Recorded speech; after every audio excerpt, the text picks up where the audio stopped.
We're back on. I'm Camille. Camille, you love that button. I love gadgets. Seriously. Would you ever drive one of those cars that does it all for you? Like, have you seen those ones that will like back a trailer up? You just sit there like you're enjoying the show. I've never done that, but I think I would. But I don't want a self-driving car because I like to drive. So when I won Miss USA, I won a boat. You did? Yeah, I won a Did boat. you get an elephant too? I won a boat and a trailer. We did? Yeah, and actually the like guy. a canoe boat? No, like a big motorboat? ski boat. Really? Like a speedboat? Mm-hmm. Oh, shit. So the Where's trailer company Yeah. was actually from my hometown, and the man that owned it, I went to school with his daughter. Really? Long story short, I have my house in Texas. I got to back that baby up. I don't know how to do it. Oh, yeah, you would have to back it in. I had a truck, and I didn't know how to do it. I had to drive around, find some landscape people in the neighborhood, and be like, "Hey, can y'all back my? I need a man." I don't because Need a man to it come was back like it up. on a street. It had to go like complete 90-degree angle to get it in there. Yeah. I don't know. Sorry. And I'll tell you what, when I was that age, I didn't know how to back up shit. Oh gosh, y'all! I used to drive a tractor and pick cherries. I didn't pick cherries. I drove a truck and a tractor and a gooseneck trailer, and you got to turn the opposite way for the trailer to go. I know. Did you learn that the hard way? Yeah. Well, It's screwy. and It's the road was like it's farmland. I actually just did. It's farmland, so there's gullies on either side. So Yeah. I was worried I'm going to catch a tire. Oh, You know what I'm saying? Ooh. This is not what we're talking about. We're just having a but chat here. I had no idea she could not back up an effing trailer. I'm never letting her drive a U-Haul. What the? long How as do you it's get your bus. makeup around? Oh my God. I know. It's all right. I forgive you. So we want to talk about relationships and religion, Oh my gosh. right? Yeah, one of the top reasons for divorce. Really? I think the top reason for divorce is financial Money. issues, okay, and affairs, in-laws, and religion. I think it's in the top 5. So, what do you do when you're talking to a couple and maybe they start out with the same beliefs, but maybe they get married young and then one grows one way, one grows another, and one goes to church continually and the other one doesn't. Yeah.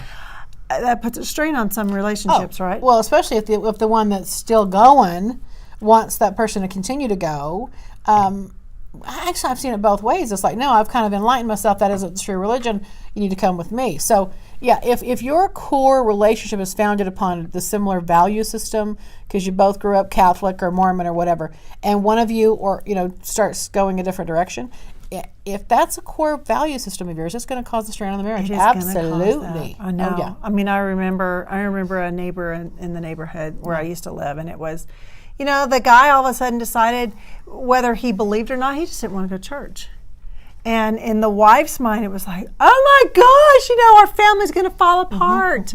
We're not going to heaven, and you're going to go to hell. And yeah. really, the kind of the more she kicked against the pricks, he was like, I'm not doing it anymore. I'm going to fight even harder, So it made them forget about the love they had between each other, and it became the love of the religion. Well, then that was always the case. Look, as long as we both put God first, and then us, and then the children or whatever, that's the hierarchy, okay? And so, and I've had, what I can't stand this, but some couples will use God on each other. That's not how God would want you to act. That's not, when I went to the temple and I had a revelation. God talked to me about you. That just, God will call me. I have a personal one-on-one.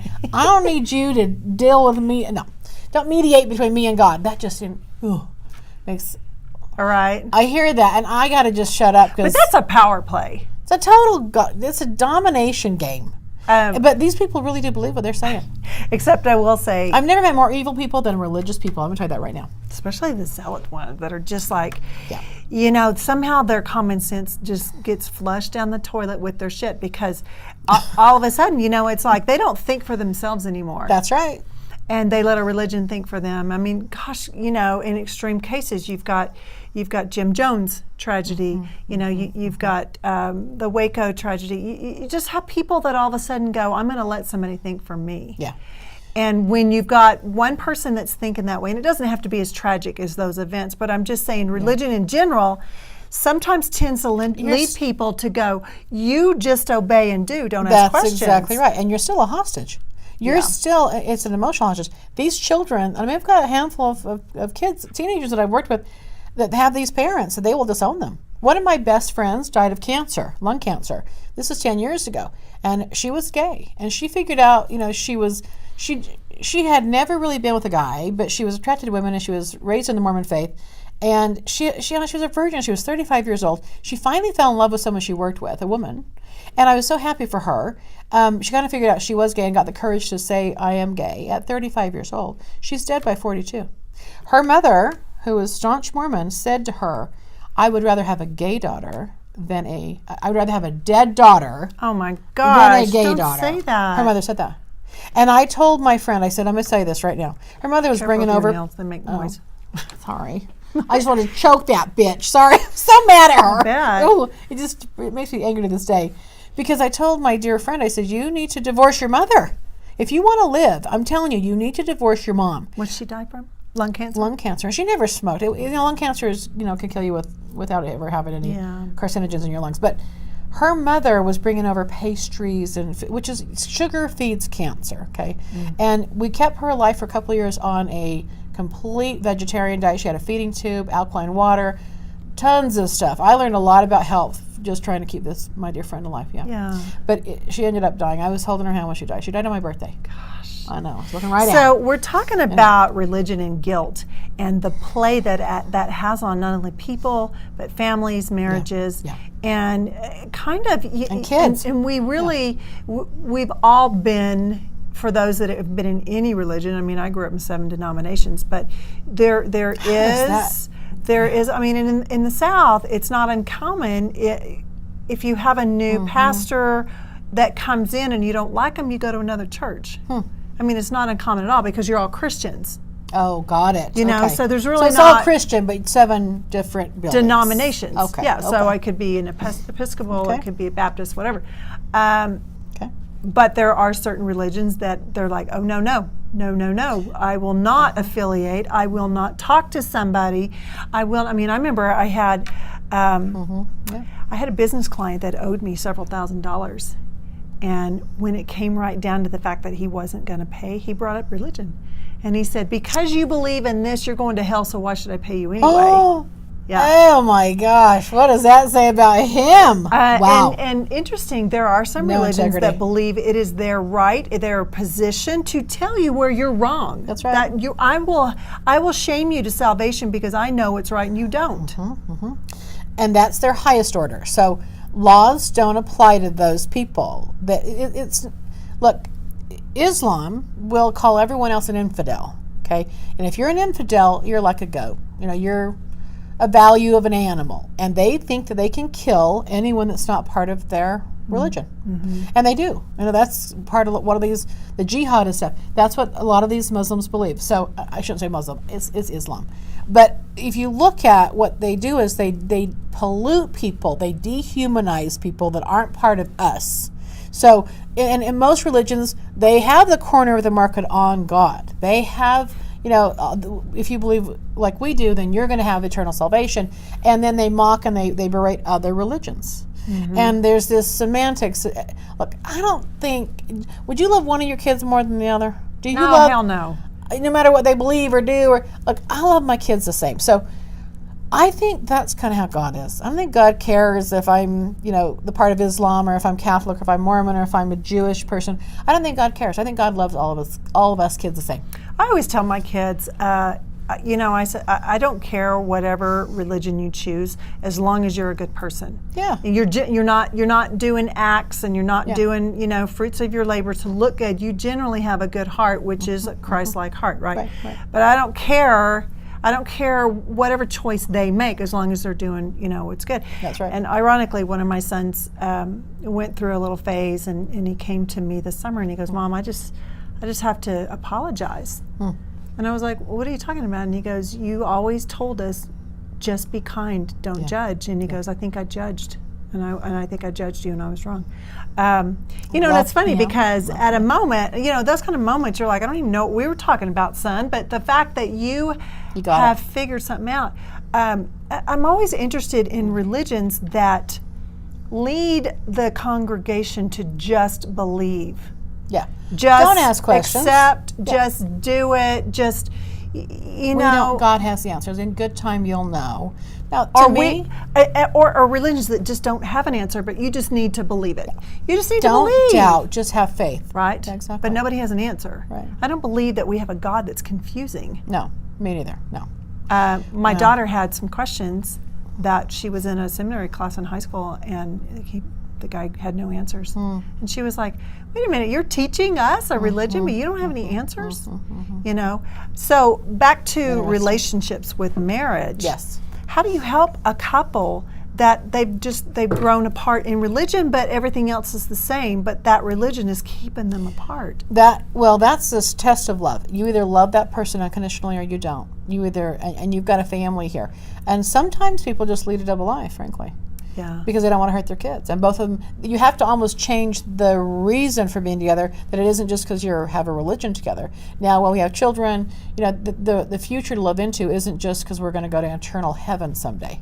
It's we have the life of family and commitment, and you turn it into something other than that. Right. The couples that can't navigate that, they end up getting divorced. And I do think when you've got a religion, and keep in mind, Camille and I are not talking about any specific church. No. We're talking about religion All of or them. a way of thinking. Right. When you've got a way of thinking that says, this is the only way, Only true and this way. is the only way that you will have happiness, and you forsake those that don't believe in it, forget that you love them. Right. Forget that that's your spouse or your mom or your child or They're by the wayside. your friend. Yeah. They're sinners, they're wrong. Yeah. Leave them and still stay with us. Yeah. And I've seen that happen. Oh, it happens every day. It happens And all I the think time. people, I mean, you tell me if I'm wrong, Camille, but I think people do that and they forsake loved ones and they forsake that out of fear. They do. Well, they're afraid to lose their eternal salvation. Because They someone think has they told them will. that God will not honor them, Right. accept them, love them, whatever, unless they do That's right. whatever. There's a Very true. awesome book. I had the privilege of interviewing this gal. She wrote a book called The Witness Wore Red, and she was the 18th wife Polygamist. of the former president of the FLDS Church, Ugh. who was, He's another monster. well, he's dead now, but he was 85 years old, and she was a teenager. Yeah. And He's a monster. So. yeah, and so I was watching this article or this show the other day, and the dad was on it. Her father was on it, and he is rebuting the book. He's saying you're not telling accurate stories, and she's saying, "How could you let your young daughter marry an 85-year-old man?" Have sex with him. And his response was, looking back, I wouldn't have, but at the time I was doing what the church said to do. Because at that, I'll abdicate all responsibility. I didn't choose that. The church did. And therefore, they're my God. right, well, and it was, you want to go to heaven? Yeah. You want to be closest to Well, God? give us your virgin. This is what you do, and you Give don't up your question it. virgins, You just do it, and you should consider it an honor. So when you've got a parent that forsakes A the child. knowing of right and wrong with your own child for the sake of religion, how do you help people like that? You divorce your dad. Sorry, that's how. She did. She ran away. yeah, she I would mean, have to not just divorce ran her away from father. him. She ran away from the church. She as escaped she should have. the polygamy that was going on. And so she wrote this book. She was actually one that brought many of the church leaders, including Warren Jeffs, to prison for sexual. Yep, I remember this. Yeah, and so she's fabulous. It's a really good book, as far as understanding. You know, in a religion, any religion that tells you this is to be kept between us, this Yeah. is just for us to know, no one else. When you've got a wall built around a city to keep people out and to keep people in, red flag. Absolutely, absolutely. And what courage it took her to leave and get away. And that's probably the hardest thing is, you know, when you rat out a pedophile, typically these pedophiles, and that guy's a pedophile to me, okay? You know, she might have been Which barely. is why Warren Jeffs went to That's prison. exactly right. But you know, What it is. when these pedophiles do what they do, of course they're going to keep you silent. They groom you. They give you favor. They give you treats. I mean, it's just the creepiest stuff what they do. But when you've got someone who can't speak because their whole world is going to collapse around them if they do. That takes a lot of courage to walk away from her entire family. Because if they're going to choose that religion over people, to me, that's insanity. That is insane. Well, and again, She's like a cattle. She's like a child. It's everybody. I mean, the men think, and this was kind of the debate. Number one, she left because Rulon Jeffs died, and she was going to be reassigned to somebody else. Oh, reassigned. And now, you can't think for yourself, little woman. No, they don't. They don't, because it is called of God. I would be. Rulon calls her father and says, Rebecca is meant to be mine. God told me. And again, God doesn't tell her, but God tells him that is my property now. That he's her owner. So she escaped because she said, she was just like, I can't do this. She was still young. Love her. She was still young. Smart girl. And who wants to be with a cruddy old?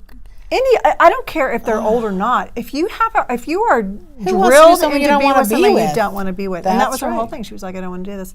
Good for her.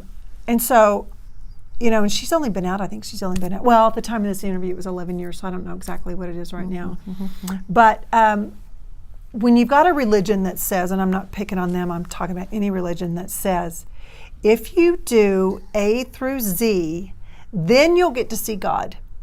If you do A through Z, and even though your common sense, which to me is your inner spirit, your consciousness. Your will is a problem. You can't have your own will. Right. Your will can't be done. It's God's will. But who decides what's God's will? Men. Right. And that's what drives me insane, because I could never do that. I could never be told what to do by anybody. Right. And she was saying, you know what? I grew up this way. Her father. Yeah, it was the way of her father world. changed. He wasn't this way. He was a member of another church until he was 30 years old. Then he converted. So he knew there was a different side of things. She didn't. She just grew up, which most people in a lot of religions like that, they just grow up. They don't know. They don't question. And as your kids, you wouldn't have to. It's fun, and there's a lot of family activities, and they're very heavily bonded with each other. Yeah. Until they have to be sold to or given to a perpetrator. And when you find yourself, or they find themselves in a relationship that is not fulfilling, it is not loving, it is not caring, it is not of God, they don't question, because they performed, their marriage ceremony in front of God. So therefore they can't turn, you know what I'm saying? It's a trap. I do. I know. Exactly. Well, that creep Warren Jeffs, who's in prison now. Another thing, and I don't think this happened, but there were women, his other wives, that held down this little girl as he raped her. So this was one of the women that put him in prison, that she came forward and said that this had happened. She was a minor. But this is God's will. It's God's will that I rape you. And these other wives restrained her on this altar. Okay, it was an altar. It was like literally like a bed in front of him, but they called it an altar of God. This guy's sick as they come to me. These are the people that, that's leading the FLDS, religion. Yeah, he still is from prison. And he's still running it from Again, prison, exactly. Mama should run prison, y'all. Right. There are things that should be done so that doesn't happen.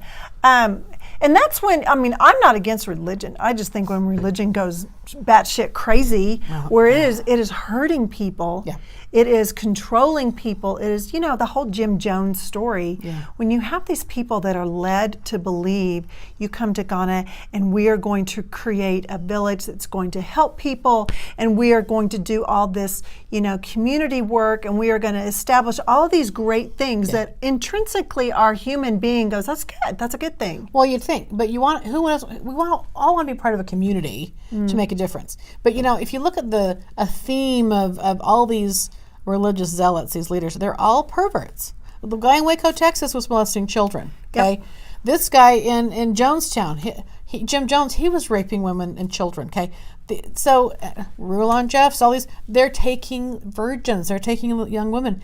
These are all perpetrators in the name of God. Okay, and that is the most egregious crime. And there is nothing more dangerous, in my opinion, than a religious zealot that will kill, that will do anything in the name of God. Yeah. That's when people are insane.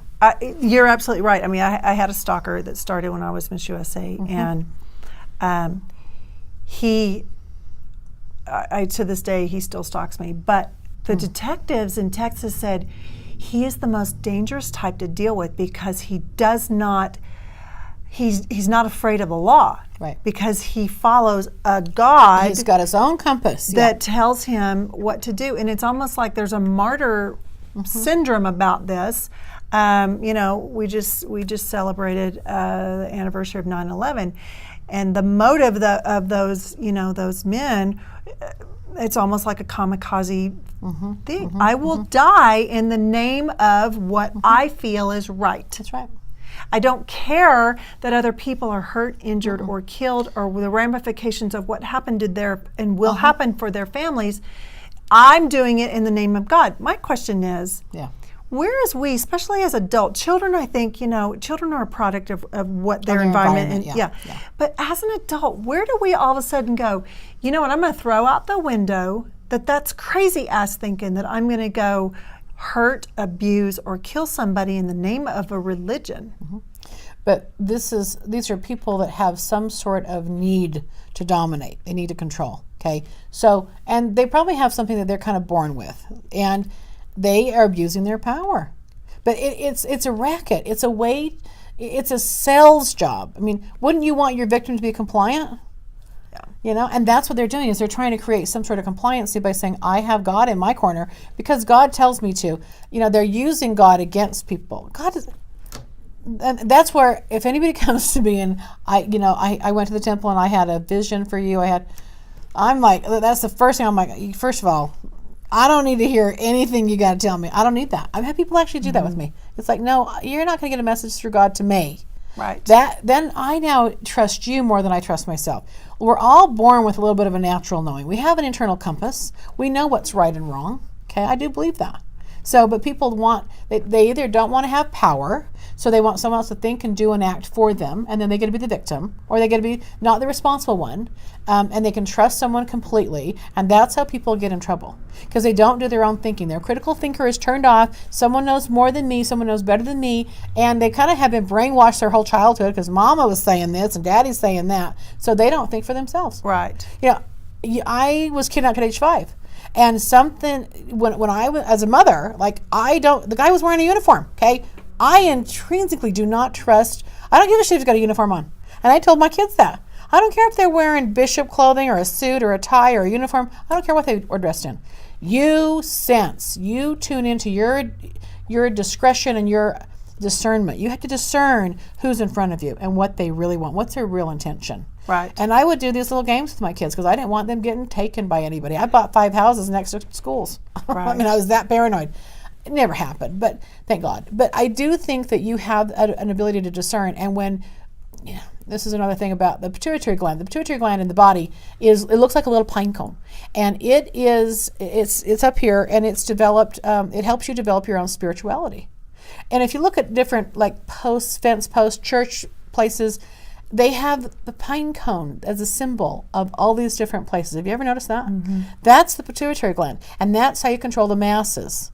Okay, and by the way, fluoride damages the pituitary gland, so you can't think for yourself.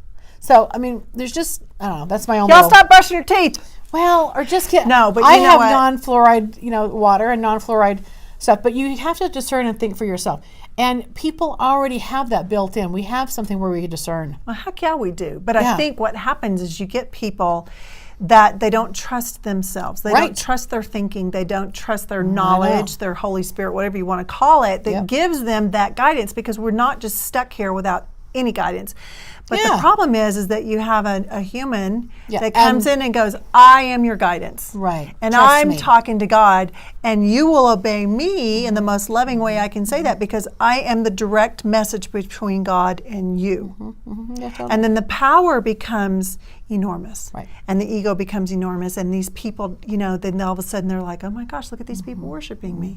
Exactly. And then you have people that go, I mean, even from the Waco tragedy, there is still a church that was established that these folks still believe the teachings of David Koresh. I know. It's like insane to me. I know. And to me, it's really mind-boggling to think, okay, you're putting women and children in danger, and you watching them being killed. No, I'm just saying, but as humans, we protect Yeah. Children first, We would then think. women's. Yeah. I mean, you would think. I remember seeing a reenactment of Jim Jones when they actually were in Ghana before, the before suicide? the mass Yeah. suicide went down. Mass and murder, really. He made a public scene about two young kids. They were probably late teens, early 20s. That they were attracted to each other. Yeah, normal. Exactly. Normal, right? That's normal. Thank you. Yeah, normal. And Jim Husband done Jones from brought beginning them to time. forward and accused them of flirting. And he said, "Great, you're so into each other, strip naked, have sex right now." Oh my God, And to me, I'm like, you're a pervert that wants to watch that. sickens me. And yet these kids Exactly were right. like, oh my gosh, what the heck? Now you've got people that are miles away from home. They can't They're leave. trapped. Yeah, they're trapped. So the congressman comes in and he basically says, anybody that wants to leave, come with me. And you had people, just a small handful, that ran away. And what happened? Jim Jones, go kill him. Yeah, they did. They killed most of them. Go kill him. Because I don't want the rest of the world knowing what I'm doing. Well, he's a pervert. He was a total pervert. He's a pervert, but he's also a martyr. I want all these people to die under my direction. Well, he was losing control, and that's exactly right. But there was no way out. But I think at some point these men are going to get found out, and that's why they do this stuff. They have to blow it up because they don't want to be known for what they're really doing. I think it's It's interesting. an act of guilt to me.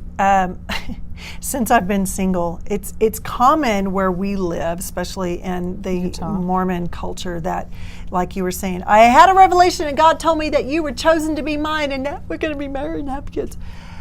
So now that I've been divorced for a number of years, now the thing is, and I've heard this more than twice, Heavenly Father told me that you're meant to be mine, and even though we weren't married earlier, it's not too late. And you don't have a brain to think for yourself. You're too pretty to think, I girl. know. Wait, I will wait till Jesus tells me that too. By the way, you're weird. Don't call me again. You know what I'm saying? No, I have noticed that there are these guys that they're kind of God complexy, Yeah. and that's what your stalker's about. That's what he does too. He Yeah. thinks you're it for him. Yeah. Well, and he said, So weird. whoever, and he had a Scary. different name. It wasn't God, and it wasn't Allah. I mean, it was a different name. I never Spirit, heard of it. universe, whatever. It's just a foreign Somebody name. above us. Yeah, and so he said, whoever this is told me to have you in a white bathing suit with your Miss USC sash on, and I'm coming to get you on a horse. Okay, hang Not on. in Salt Lake City downtown, you are. No, this was in Texas. Oh my God. To me, I'm like, I'm But pretty this sure. is dangerous. I'm pretty sure But comical. God could care less about me being in a swimsuit. This is this guy's. Was God his care- penis? could I think care- that was the penis talking. I think he's confused. I think this is a confusion. That is not God, y'all. That was just his penis talking. And then he wants the title. Okay, so now I've claimed my woman world. Look who she is. Yeah. And then I'm going out on a crazy ass style on a horse. Yeah. Why not a unicorn while you're at it? Right. Right? Oh, that's good. That's good. That's real good. Yeah, this guy. And you don't know who he is. I don't. To this Ugh, day, that I know scares his me. name, and he keeps finding me. Scary. And then the court said, look, you can file a restraining order, but he's going to need to come to your state, and you're going to need to see him in person, in court, and it's good for 90 Get a restraining order. days. Shut up. Now he knows where I live. Yeah, and he's got you in court looking at him. And he got what he wanted. That's exactly right. Yeah, so I was like, well, that's not going to work. No, So meanwhile, every time the UPS guy comes to the door, I'm like, I don't know if it's him or not. that is horrifying. Yeah. You need to carry a gun. Just saying. I carry. Jesus is saying. protecting me. Jesus told me to carry a gun. Jesus told me. If I were to say that shit to you, smack me. Oh my hell! I'd be I've like, never- girl, How could I'm that an be evil spirit. arrogance? Leave! I'm not gonna touch her hair because I'll squish it. Don't. Evil spirit, You leave miss this my- woman. My coiffed hair. No, really, just the thought that someone's that arrogant enough to tell me that they're going to tell me what to do, or no. Well, it makes you submissive to in a that's different the way intention. to not only them, but that means you're not as important to God as he is or she is, because they're not Yeah. going to be. They're not going to take the time to talk to you directly. right? Don't think for yourself. You need to trust me No. and let me have ownership of you. So when you're Thousands of years talking ago. to a couple, and maybe religion isn't involved, but one wants to dominate the other one, how do you help that person go? You need to start thinking for yourself when they're afraid. I say that. I say, sugar, here's what's going on. You are kind of abdicating and letting him kind of drive. You need to drive yourself. And so I'll point that out. And sometimes these men or women don't want me to come. They don't come back. They don't come back. They don't come back. Well, that's all right. But I'm not going to sit there and not say the truth. I've had a woman come in with a black eye and bloody lip, and I'm like, who did that to you? My husband. Have you left him? No. Well, you want me to help you? Yeah. So I can't help you until you help yourself. Yeah. So why don't you go and decide to leave? Because if I start helping you, you're going to get beat up worse. So you were talking, we were going to talk about this on the last podcast, we ran out of time. Yeah. There's an actress that was, Yes. she'd been drinking, and she was beaten up on her boyfriend who was driving Yeah. to the point that he called the police. Yeah. And then he bailed her out. He bailed her out for $50,000. This happened last week. What's her name? I've never heard of her. Y'all may have heard of her. Maria Agropoulos. So, and this has just happened August 14th. Heather Locklear has also been arrested for domestic violence too, for biting a boyfriend. So, what's going on with women nowadays? But Where's Uranus? but no, this gal, she was on medication and she was drinking, and this guy bails her out for $50,000. This is misdemeanor assault, but she could go to jail for 4 years. That's the maximum. So he's bailing her out. I think he's going to try and help her.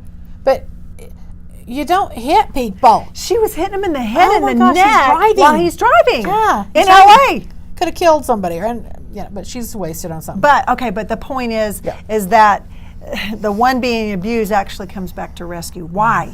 Yeah, Why? and men and women. Yeah. I think they feel guilty or they feel bad, and these are typically not the sociopaths. Okay. Are they taking on the guilt themselves? Like, maybe it was my fault. Yes, that's kind of the whole cycle of abuse, and so they actually think that maybe if they're going to learn, they're going to change, they're going to get better. It doesn't change. People don't change. No. Not typically. We got to wrap, girl. It's half hour in. I'm just kidding. I gotta get somewhere. Oh yeah, you do. Okay, everybody. This was a little bit different shock talk, and we just thought we would just. They're spewing. You know what? You will always find religion to be debatable, and you'll always find relationships to be debatable too. So Oh yeah. just thought And we'd come at you and with you'll this. always find us talking. Yes. Okay. See you next time, everybody. Bye bye.